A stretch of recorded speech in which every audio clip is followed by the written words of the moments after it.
Okay, so welcome everyone to today's PD session. Getting towards the end of the 2021-90 PD series. There's one more next week. But today's session is going to be looking at podcasting and audio creation, which has become more and more popular, I guess, over the last few years. And today we're going to have a little bit of a look at who's doing what, look at a couple of solutions, easy to use solutions that are already in play. And I'll just share the slides to all of you in the chat for those of you curious and wanting to jump ahead at things. My name is Lachlan Kalache from the Division of Learning and Teaching, and I am joined today by two fantastic guest lecturers who have given up their time to come and talk to us a little bit about what they're doing with podcasts, that being Kim Bailey from the Centre for Law and Justice Studies and Tarni Nelson, who comes to us from, what's it called now? Dentistry Medical Science, something along those lines, Tarni? Yeah, School of Dentistry and Medical Science. Nailed it. Perfect. I've been practicing. Okay, so look, I'll just point out that the cover slide that we have in here today is a bit crowded and busy, and there's a reason behind that, and that is because there are a near infinite number of tools that people can use for creating audio, creating podcasts, and you may very well be coming in today with your own preferences for tools that you want to use, and that is perfectly fine. So this is not an exclusive list.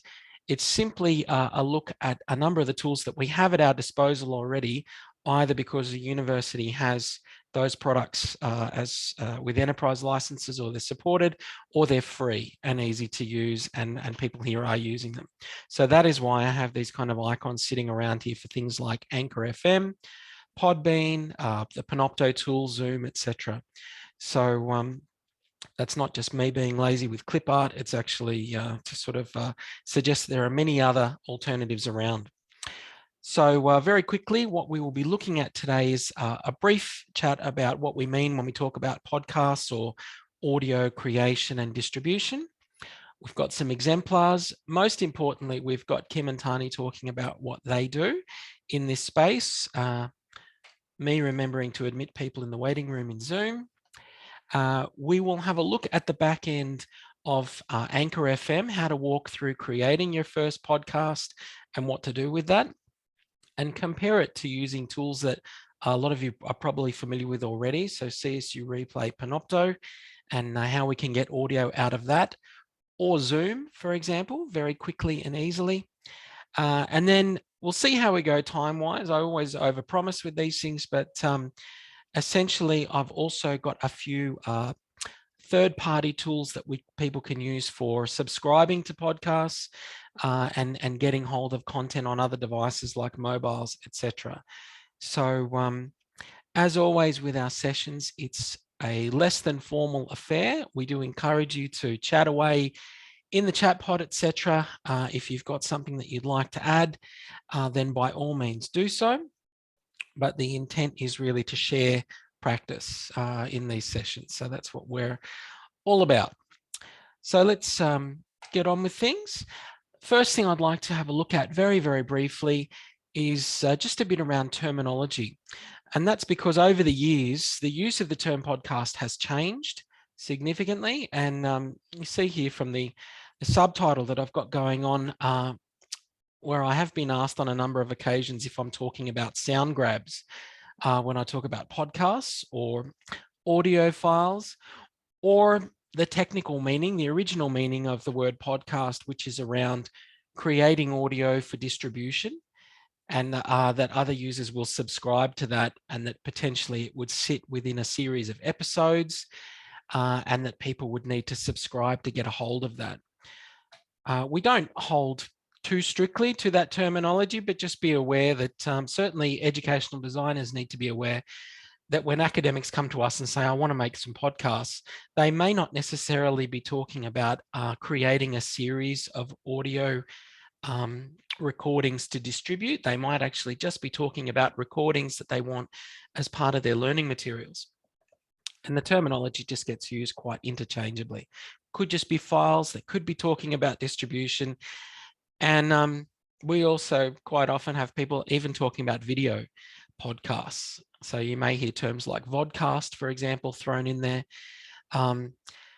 So yeah, the conversation usually needs to proceed a little carefully at that point until we unpack exactly what it is that's being asked for. All right. I have a couple of exemplars to get you thinking about what podcasts may mean to you. I'll just bring those up. We have an example here of an embedded audio file sitting within learning materials inside an Interact 2 site. So at this point in time, this audio file has actually been created within SoundCloud, which you might have heard referred to before. It is not a free tool. That's why we're not going to dwell on it overly long today, but it is a platform for hosting audio content if you have an account, and then embedding that content potentially somewhere else. So that audio file is in here and the students would click on that. Hi all, Julia Lindsay here. We're now at, module 1.1. We're just launching into this. Okay, so I won't play that in full, but essentially the academics using it to provide some context or an introduction into learning materials that is using audio rather than text, rather than image, rather than video. So we're getting into that whole multimodality question. How many different ways can we provide content to students? They've created it within SoundCloud and then embedded it within a container. So relatively visually appealing and quite easy to do, but you need an account in a tool to host your audio.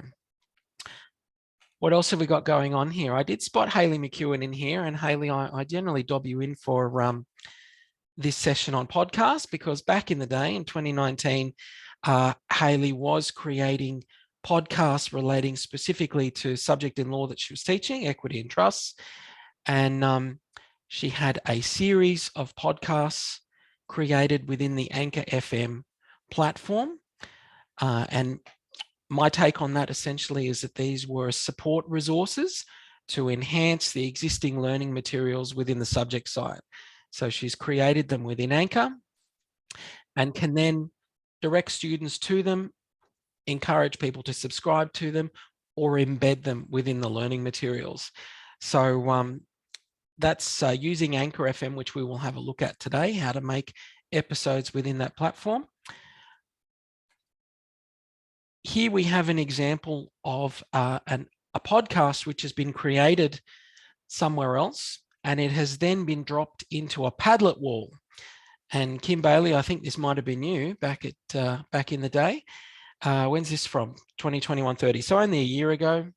But essentially, we've got one tool dropped inside the student board and situated within an assessment area within a subject site. So it's providing further assistance to students or context. In this case, it's providing feedback around an assessment task. And we're certainly going to get Kim to talk a little bit through why she chooses to use audio the way that she does in just a bit. I'll see if I've got one more example. Okay, in this case, we have an audio file, an MP3 recording, which has been uploaded directly into the subject site. So not a podcast. It's been called a podcast, but it's not put into a third-party podcasting tool and then distributed.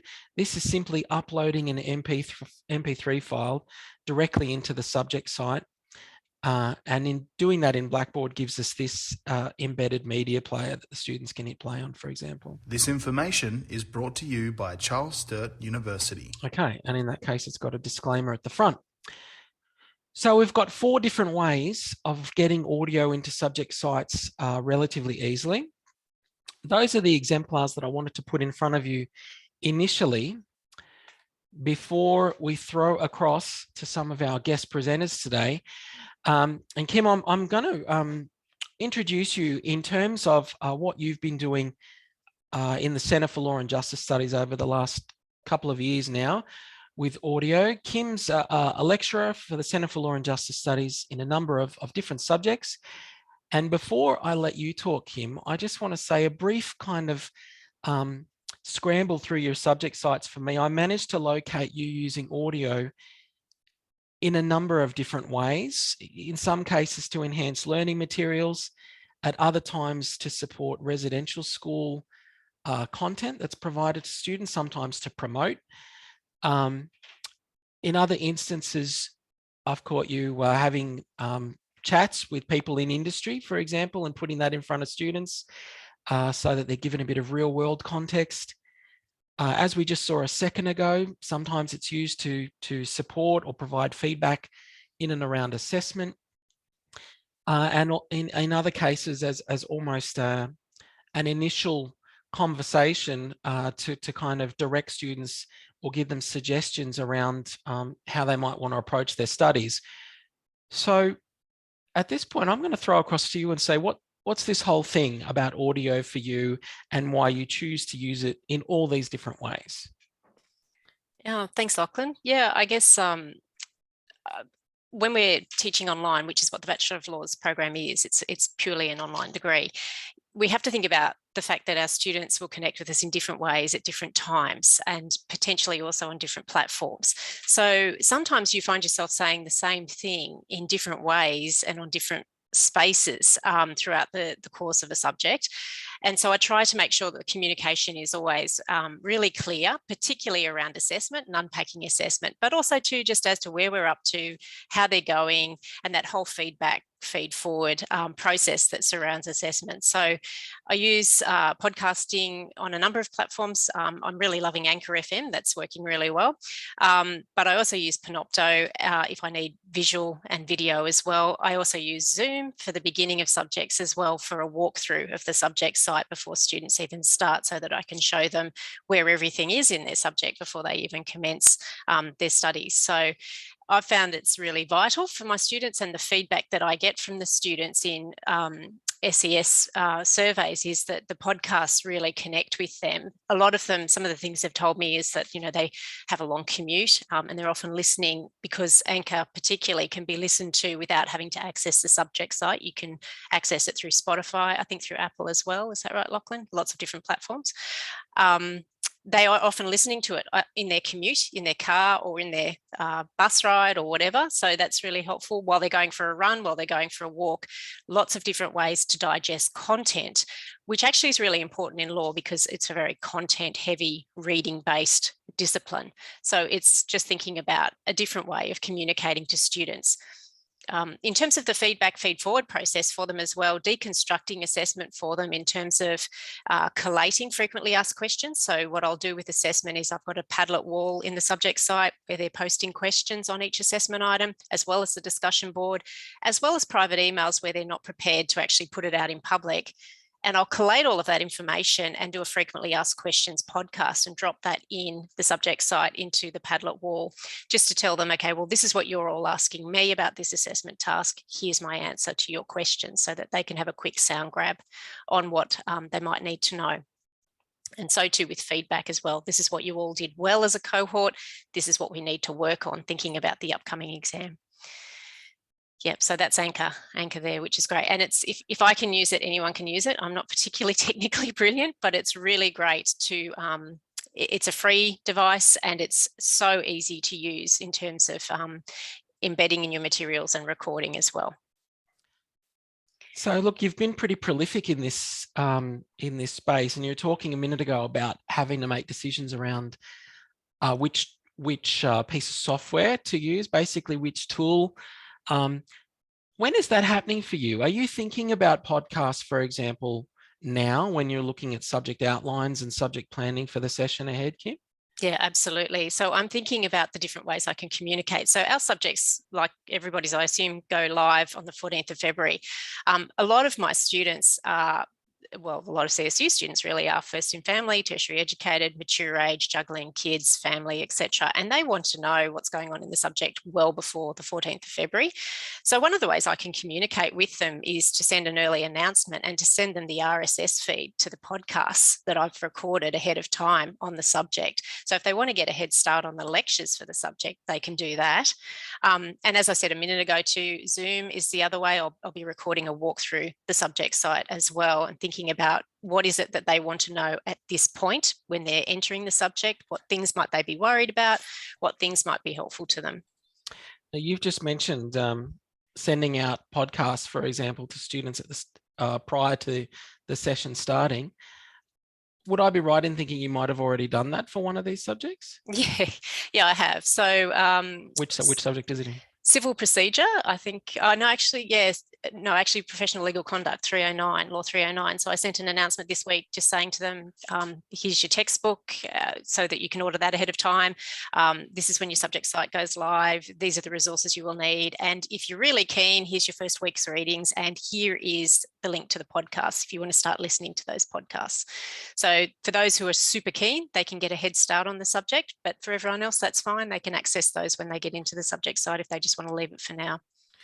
So that's to subscribe to it. Hang on, let me just make sure I'm going to the right spot. The first podcast. Yeah, okay, great.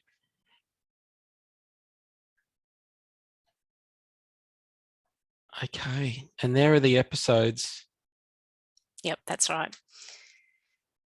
So I'm building this at the moment. I think I'm up to topic 6, and basically I'm converting old Panopto videos that basically was PowerPoint slides and lectures essentially to podcasts, because the feedback I had from students was that they actually didn't want those lectures in Panopto with the visual, because the way they are consuming content is that they're on the go frequently, and they actually like the option of being able to listen to it while they're mobile and doing other things. So for that reason, I've converted over to just audio for my lectures. So does that mean creating them again from scratch, or in some cases you're able to reuse things that you've made before? Yeah, definitely reusing. I tend to work from a transcript for lectures, and obviously the slides I've created for the lectures as well, I can bring in to the content. But one of the things I've noticed with podcasting, because I've started to become a bit of a prolific podcaster myself in terms of consuming content, is that, you know, because it's a one-way communication, you've got to think about who's listening to it and think about the questions that the student might have that they want answered. And that's been a real lights on moment for me that's shifted as well from the lecture format to the podcasting, in that I'll explain a concept to them, trying to pull together the readings for the week. And then I'll say to them, well, what does that mean? Or what does that look like? And then trying to pull an example from the real world out there and give it some context and put some flesh on the bones. Or I'll ask the questions that are the elephant in the room. And students seem to really like that, because, you know, often when you're listening to something, you're thinking to yourself, well, yeah, that's fine, but what about X, Y, and Z? So actually asking those questions in your podcast and then unpacking the answer for them seems to work pretty well. And look, Therese has just dropped a comment in the chat pod about podcasting being a really personal process. And in terms of that engagement that we have with students, my experience has been that it is potentially one of the most effective ways to build rapport with the audience in a way that sometimes video doesn't.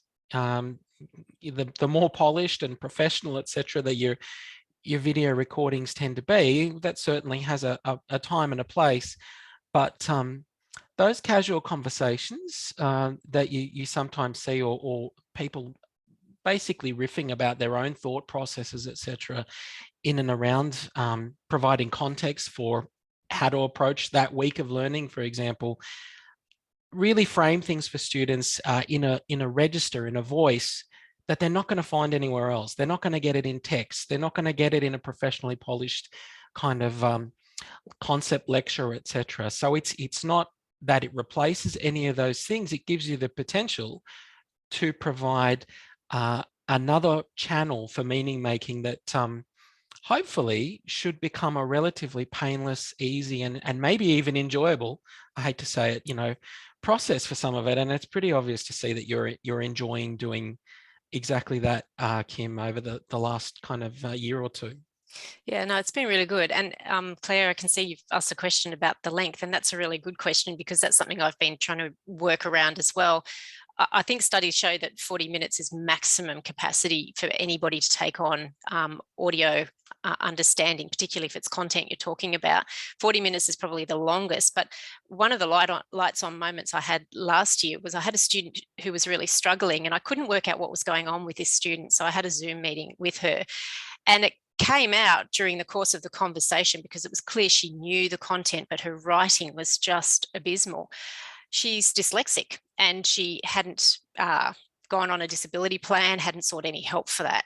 And she said to me, the only thing that's getting me through this subject are the podcasts, because I understand it and I can understand it when you explain it to me. She said, but you know what you need to do? You need to actually give me 20-minute podcasts, one key concept or two key concepts per podcast. And I thought, that's really helpful, because I'd normally think about it in a topic of learning where I'd have 6 concepts going on. Rather than that, break it down into 6 separate podcasts, and then they can consume that, or they can choose what concept they might have, A, B, and C sorted, but they really are worried about E, F, and G, and they'll just listen to what they want to listen to. So our students tend to engage where they want to engage and how they want to engage, and it's been a process learning about what that looks like. I think I'd also suggest that the end purpose as well for the recording is important. If it's there to support an assessment task, for example, or provide explanation, that's not going to be 40 minutes, for example. That's if it's to unpack your thinking around a particular concept, for example, that's not going to be 40 minutes. So it's obviously going to also be influenced by what the end product is intended to do, to support, etc. So and it shouldn't be a regurgitation of their readings or what's in your online topics. Even though you might be repeating some content, it needs to be a clarification or a bringing together or an explanation, a narrative that says this is why this stuff matters, or this is what this stuff looks like in industry, so that they can actually make that connection in their learning. Wow. Okay. Well, thank you very much, Kim, for providing your own insights into this space. And I hope that others here are also able to be prompted by some of the ways that Kim has been using her podcast and approaching those, and maybe prompt a little bit of reflection about what you're doing as well. Our second guest speaker today is Tarni Nelson from Dentistry and Medical Sciences. And Tarni, I'm aware that you have been playing in the podcasting space yourself now for a little while as well. And in doing a little bit of a search myself, I came across this interesting thing called professional button pushers. And I'm hoping that maybe you can explain to the rest of us what that's all about, and how you've been using it and why you decided to do this. Yeah, sure. Thanks for having me, Lachlan, on such last minute notice. There's a few things that actually prompted me to start this, and I'll just give a bit of a background, I suppose, as to how I got to professional button pushers. I'm relatively new to academia. I only started with Charles Sturt 2.5 years ago. So prior to that, I worked solely as medical radiation science, more specifically a diagnostic radiographer within the clinical sphere. So I transferred into doing part-time academic work alongside still remaining a part-time radiographer clinically at a big metropolitan hospital. So at the start, it was a bit of a scramble. It was such a new foreign world to me, and I'd really had not much to do with students outside of the clinical sphere when they undertake clinical practice within their workplace learning subjects, and assisting them on the job. So I really wanted to trial some new teaching methods, and I was researching how to maximize student engagement, and looking into how I could do that. So similarly to Kim, I came across play on demand casting or podcasting.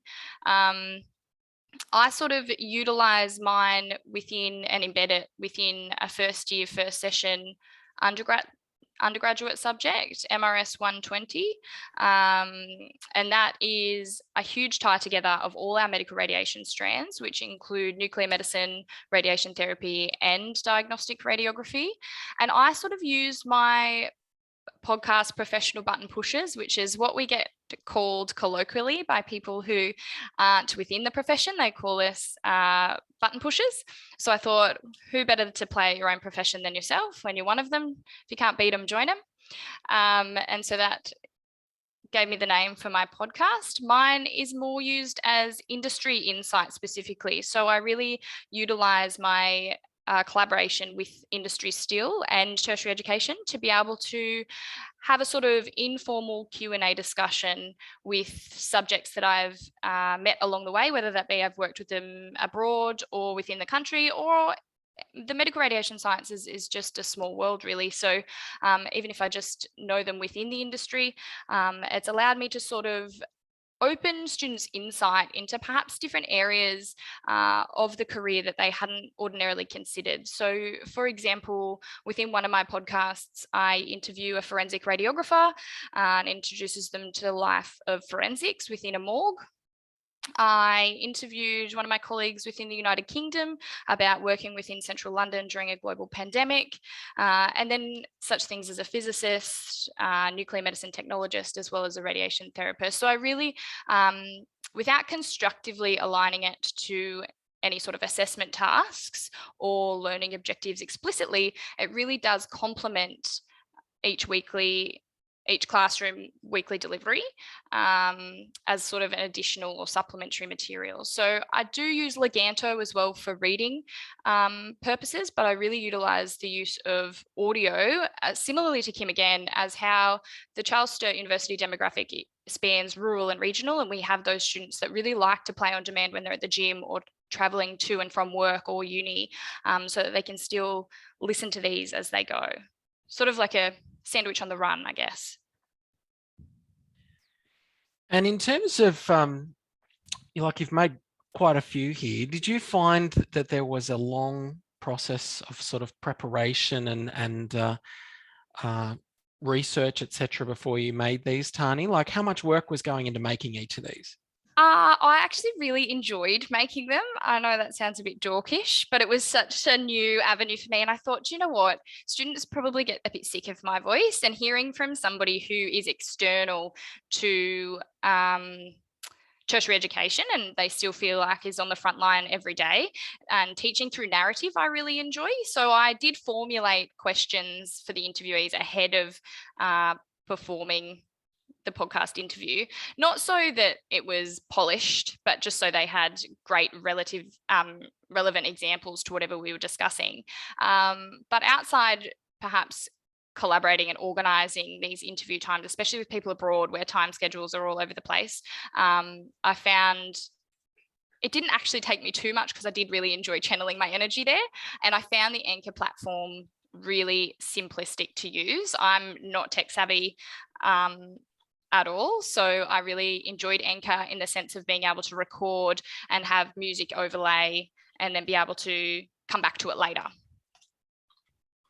Gotcha. So I was just responding to a question around satellite resources. Look, Tarni, I'm really loving the fact that you made that distinction about this not being essentially a core part of the actual learning materials themselves, but a collection of kind of conversations, experiences that it's meant to, I guess, motivate, encourage, engage, prompt curiosity, all those things. Were you thinking about all that stuff when you made it? Yeah, definitely. I think, and mainly, and this is what I say in my, I have a little trailer as well, just to introduce them to it, but it's more, I had no idea really what profession I was going into when I went into radiography. I thought, God, it's very ironic that I've created a podcast, but I thought I was going into radio.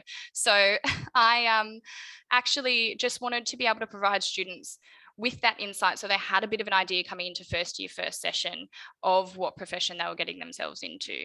I think too, we've taken out within our course of any workplace learning within the first year.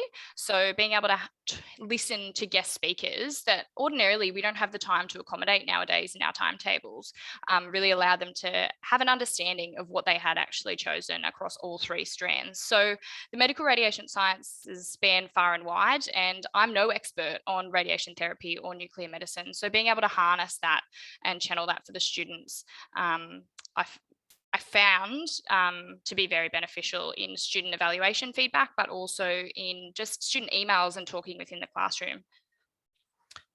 Excellent. Well, I feel pretty curious at the moment to click over here on the trailer for a second and just have a listen to it. No. Not to put you on the spot, but let's have a listen.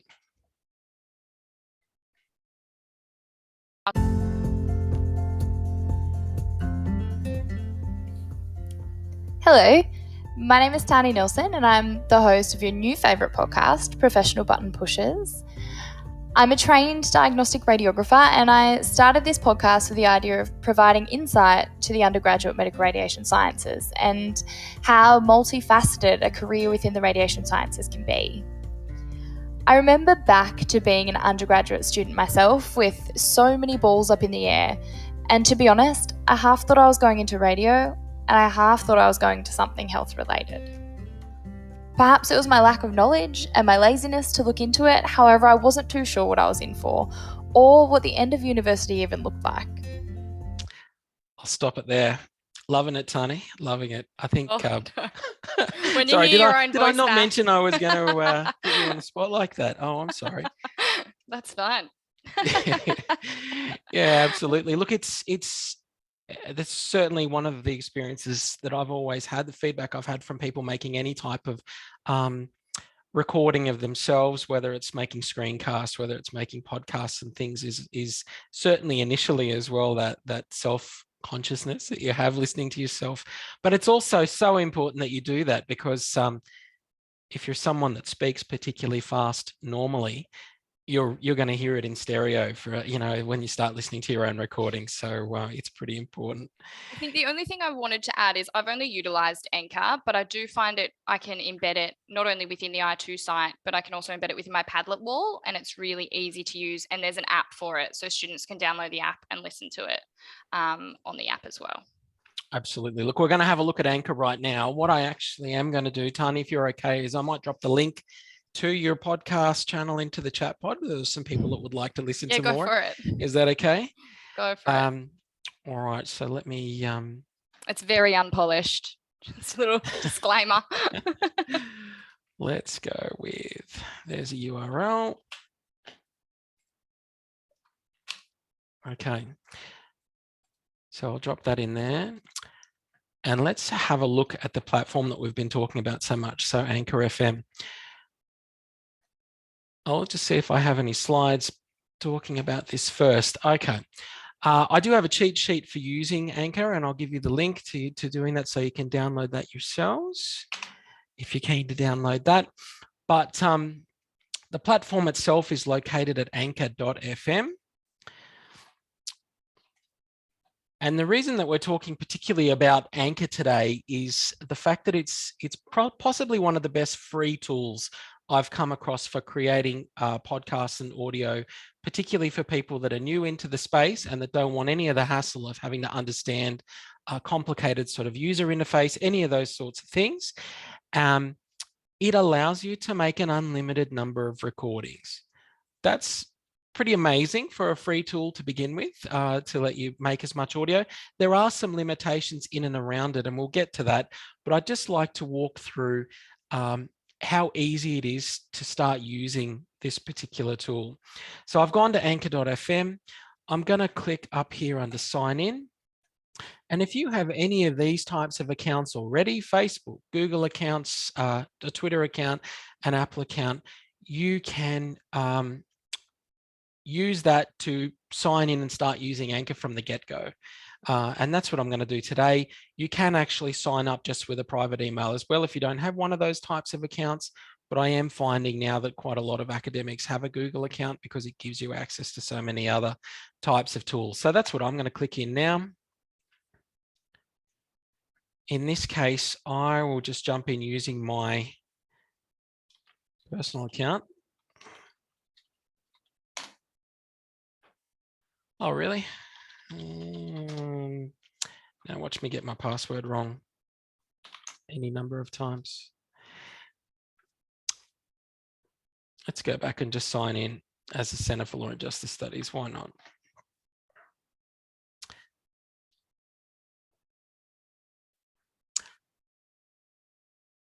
Oh, really? My date of birth? Huh. It's a bit personal. It doesn't go back that far. Typical. Jackpot. It helps when you create these things for other people. The dates are always right. But anyhow, okay, I'm going to make an episode. I've just signed into Anchor for the first time, and I'm going to click up here under new episode. it opens up this fairly simple interface that allows me to do left or right, one of two things. One of them is either create audio using a recorder that's built into Anchor, or if you've got audio from somewhere else, maybe you recorded it on your phone, maybe you got it from a Zoom meeting, for example, or CSU Replay, you can drag it straight in here and use that audio for your podcast. So you don't have to create only within Anchor itself. If you've already got your audio from some other mechanism, Panopto, Zoom, from your phone, etc., it doesn't matter. You can just drag it in here and it will be published to your podcast feed. So look, I'm going to go through the process of making a recording. Click on record over here on the left. It wants to use my microphone. Go ahead. And it's picking up my headset over here. I'm going to hit start recording. Time is going. So I'm making my first podcast. It's going to be incredibly interesting and engaging. My voice will be magic to listen to, etc., etc. And I'm finishing my recording after the 20 minutes. I hit stop recording and it's now working on processing that file. Over here on the right-hand side is my episode, for lack of a better term. So it doesn't have any audio in it yet. I've made this recording, but if I want to drag it into my continuum for my episode, I need to hit plus. It's now added my audio in. I can just have a brief listen to this. Time is going. So I'm making my first podcast. It's going to be incredibly interesting. And okay, so there's my audio ready to go. What else might I want to do for my podcast? As we heard with Tarni, some people like to use things called transitions or background music, etc., sitting behind them when they make their episodes. Down the bottom here, we have a transitions button. And at that point, I can look for all types of gimmicky background noises. A bit sad. Oh yeah, that's me for sure. Okay, I'm doing that one. I hit that. I don't want that to appear after I talk, so we'll just drag it up here. So I've got a sound that's going to play in the background before my podcast goes. Tells me down here that it's 16 seconds in length. I can have a listen to it. And engaging, my voice will be magic to listen to, etc. etc. All right, so it's just picked up in the preview where I started talking before. But basically, my podcast is ready to go as far as I'm concerned. So I can click on Save Episode. And now we get into the details. You can put in a description. And I want to publish it. You can also put in a few additional details if you like, if you're making it part of a series. Okay, season 1, episode 1. You can upload some art if you like for your actual podcast. If I've got some pictures here, I can drop something in. There we go. We'll drop in this amazing minion as my cover art.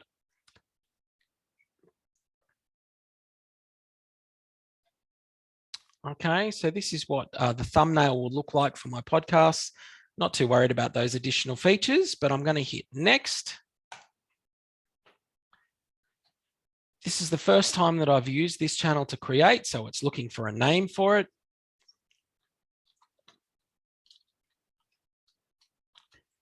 You can put in a description, fill out the other uses, categories, etc., education, the language that it's in. It's not going to let me continue. Okay. I'm using this for education and it's going to be in Australian English. There we go. That'll do. So the thumbnail I chose before actually gets attached to each episode, whereas your whole channel's photo is determined when you do this setup.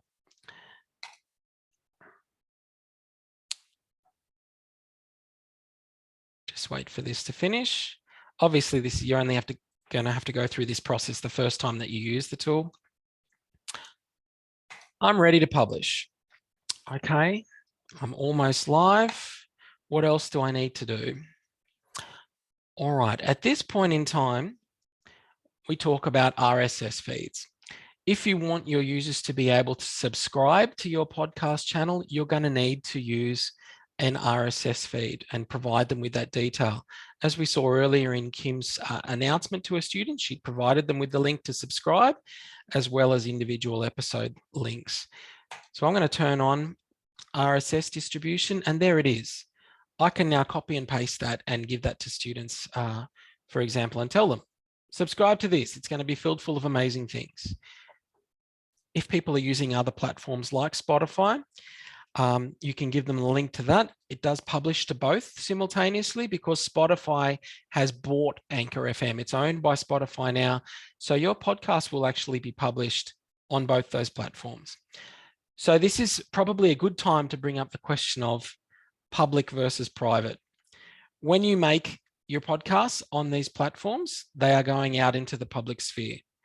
And particularly in the free versions of the product that we're using, there is no way to distinguish that this is just audio for my private consumption.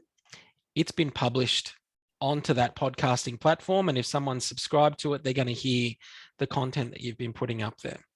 So quite often I get asked, how do I make private podcasts just for my own collection? In a free tool like this, very rarely is that functionality going to be available.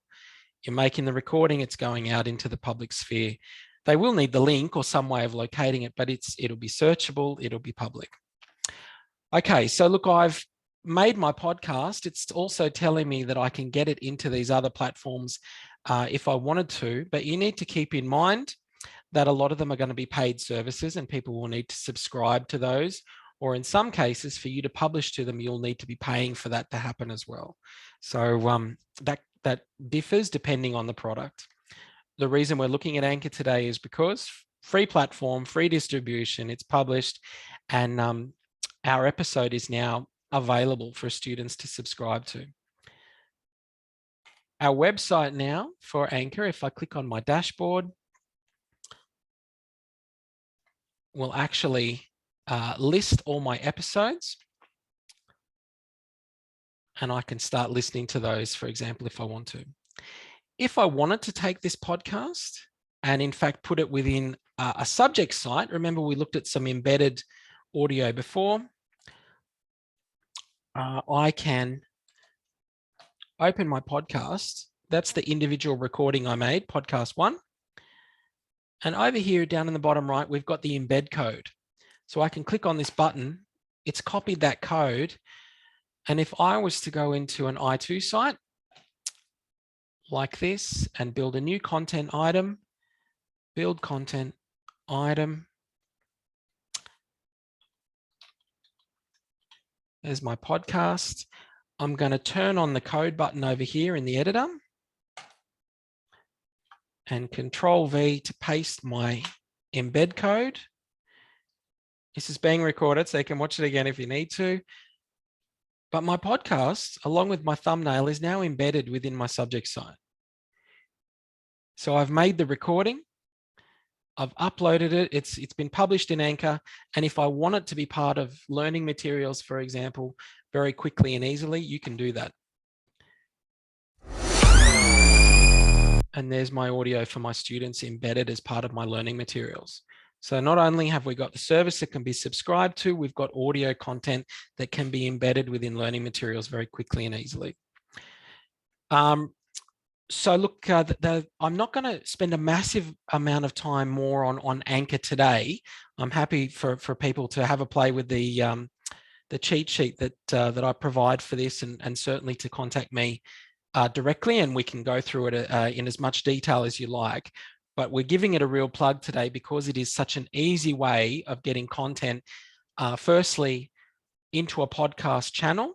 So you've got your series of your episodes, distributing that, and then also embedding it. This is a CSU org site. So the same as a subject site, Claire? Absolutely.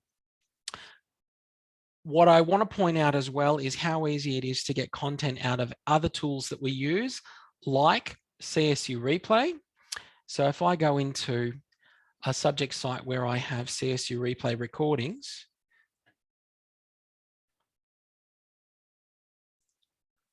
so for those of you using Panopto, this will look familiar. if I go into the share button next to any of my CSU replay recordings,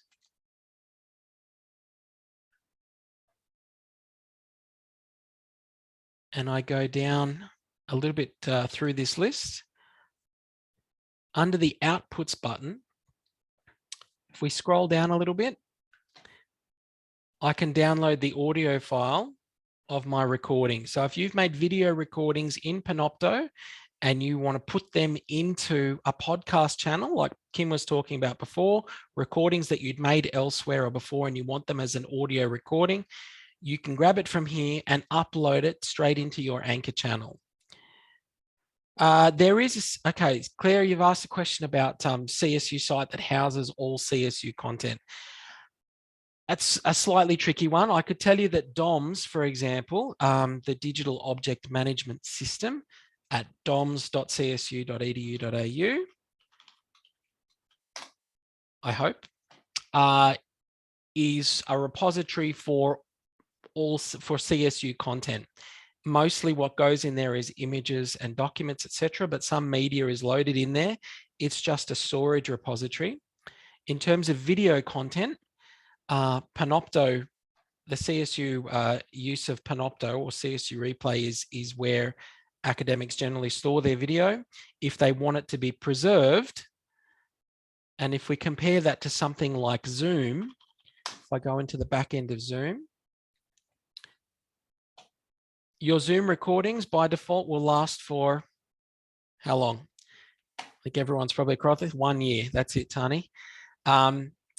So that means if you want your video content or the audio that you get from your Zoom meetings, if I find any of my recordings in here, all right, so this was a PD session that was recorded in Zoom. If I go into that recording, down here, audio only. So I can get the audio file from a Zoom meeting and put it into my podcast channel, and it is preserved. I can make it, it's that easy. So those interviews or those conversations and catch-ups that people were talking about as podcasts can be done in other tools that you're more comfortable with, like Zoom, like Panopto, etc. And then you can grab the file and put it straight into Anchor. So that's possibly one of the most common ways of getting more than one person, for example, into a recording. Is that how you did it, Tarni? Did you use Zoom, for example, when you had those conversations? Yeah, and I downloaded the M4A or MP4 file that it comes with, because I also wanted to be able to see my interviewee, so it made it a bit more informal and chat-like. Absolutely. So that obviously people are going to choose the tool that's most comfortable for them to use to get hold of that file at the end. Okay, look, I just want to keep track of time. I've only got a few minutes to go, and I know I have not really covered half the things I said I would. We had a look at grabbing audio from Panopto and from Zoom to put into something like Anchor, but I would like to also talk very briefly about other tools that people use to get hold of podcast material. The first one I want to point out is a tool called Pocket Cast, which is a mobile app that is free and particularly quite popular because of how friendly its user interface is. Best way for me to show you that is from my mobile phone. So I'm going to stop sharing in Zoom for a second and share straight from my phone.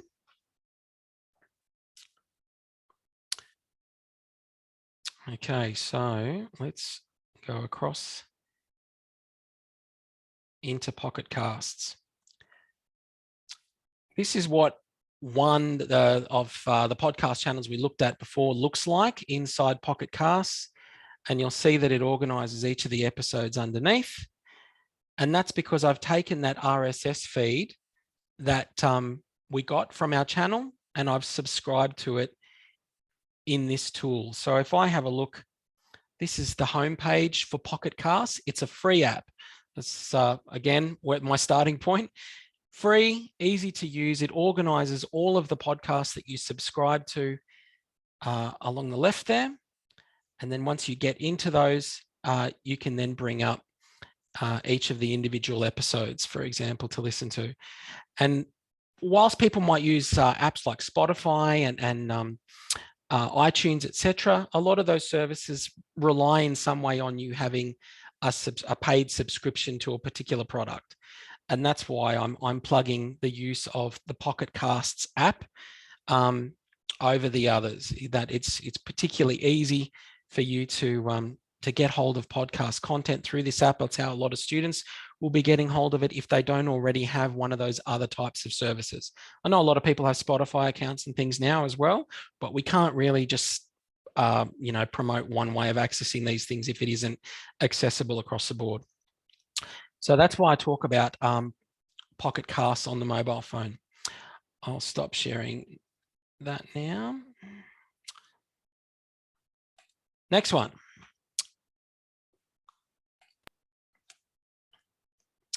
iKnowReader, located at iknowreader.com. iKnowReader has been going for probably about 10 years now, and it is a public tool. It has an app version now as well, a mobile phone version.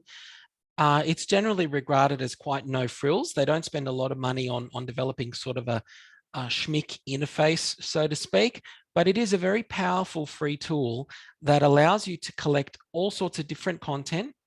So things like Facebook pages or groups you might be part of, Twitter feeds, RSS feeds, which is the one we're interested in today, in getting hold of podcast content, and collecting it all from multiple sources all in one place. The limitation on the free account of iKnowReader that anyone can sign up for is 5 feeds. That's its limitation, which means if you only subscribe to a couple of things and you want to get all of the feeds coming in. So this is an anchor platform that we were using for the edX conference, for example, CSU Stories. All of those recordings are being collected in here, and I can click on each of those and listen to them if I want to.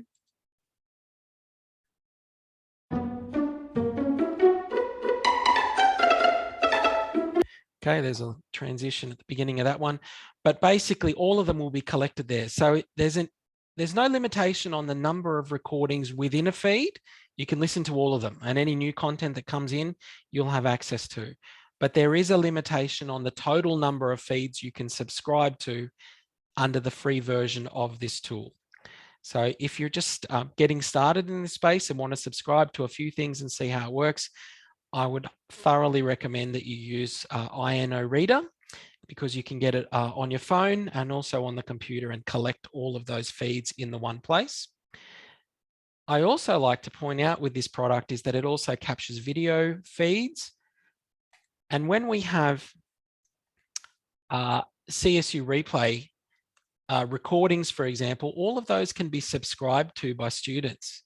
And what that means is that recordings that we make in subject sites in Panopto and CSU Replay, if students subscribe to them in a product like this, they can bring up all of those recordings and watch them in here. So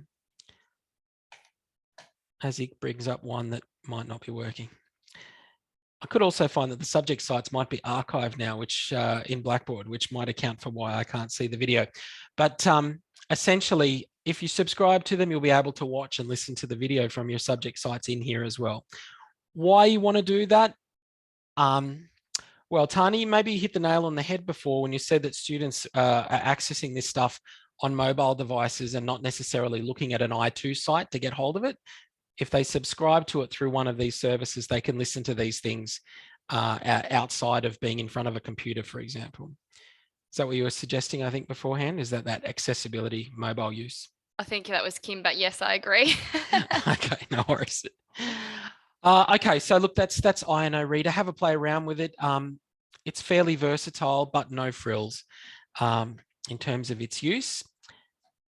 And the last one that I like to kind of look at briefly is Podbean, because possibly because I know a number of academics use this tool to get hold of and distribute podcasts. And that's at podbean.com. I will point out that the limitation of this tool is that you have the free version of this tool is, if it's not going to open now for me, 5 hours of recorded audio. Okay, so you can make, this tool does not allow you to record inside the tool. It's just a platform to host your audio content and distribute it. Okay, so you need to have made it somewhere else, in Zoom, in Replay, in another tool, and you upload your audio into your episode and then you distribute it. So it's a podcast distribution tool. It's not a creation tool for making the content, if that makes sense. And its limitation, as I said, for the free version is a total of 5 hours of audio. So if maybe if you're just wanting to play around initially and get some audio out there in a platform and see what it looks like, and it also gives you some stats on how many people are following you, all that kind of stuff, then this might not be a bad place to start, but its limitation is you only get 5 hours of recorded audio. Anchor FM, to plug it again, like a broken record, no limitation on the amount of audio that you make or the length of the episodes that you're recording as well. Okay, so look, we're pretty much at time.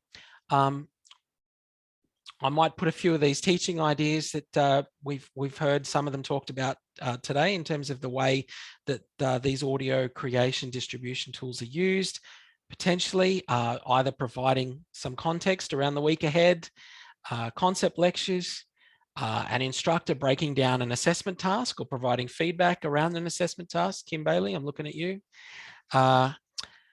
Providing feedback to the whole cohort. Obviously, it's not going to be targeted back at an individual for a public recording. Maybe providing a suggested plan of attack or strategy for how people might want to approach their learning materials.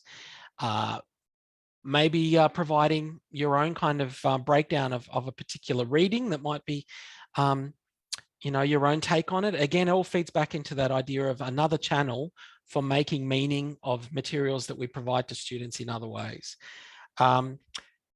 Kim, Bailey, any final words on podcasting, Anchor, etc., today's learnings for the crowd? Yeah, I think just have a go.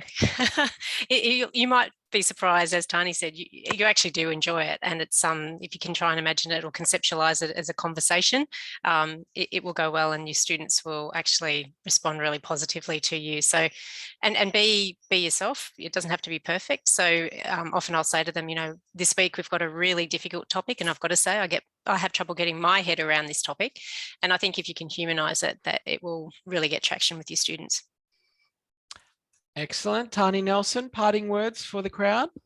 No, I just agree with what Kim said. And I think as well, highlighted with Charles Sturt, that is, we've got many campuses, that it really breaks down that barrier and creates that teacher presence and learning community. So it is really nice for our students.